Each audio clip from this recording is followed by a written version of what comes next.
आणि पु ल देशपांडे कला अकादमीचा पडदा 28 फेब्रुवारीला सर्व रसिक प्रेक्षकांसाठी खुला करण्यात येणार आहे। आता तत्पूर्वी लक्ष वेधून घेतले ते म्हणजे पु ल देशपांडे यांच्या सुबक अशा चित्राने जे LCD स्क्रीनवर आतापासूनच लागलेलं आपल्याला पाहायला मिळते। खरं तर 2 दशका आधी हे संपूर्ण अकादमी सुरू झाले होते आणि ऑक्टोबर 2023 पासून रवींद्र नाट्य मंदिर याचं नूतनीकरणाचं काम जे ते हाती घेण्यात आलं होतं।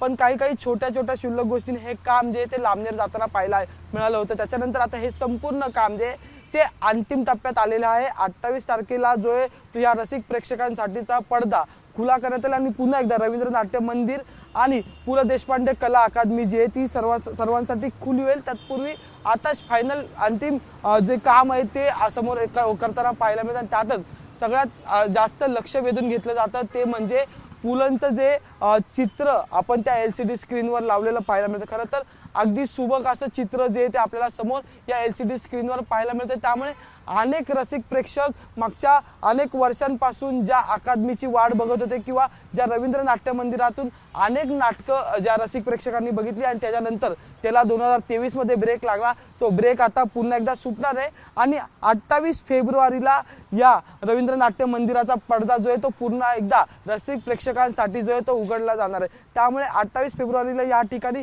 मुख्यमंत्री देवेंद्र फडणवीस दोन्ही उपमुख्यमंत्री आणि त्यासोबतच सांस्कृतिक मंत्री आणि इतर जे ते मान्यवर आपल्याला या ठिकाणी पडदा उघडताना सुद्धा पाहायला मिळणार आहेत। व्हिडिओ जर्नलिस्ट शिवाजी काळेसह मी अजय माने, ABP माझा, मुंबई।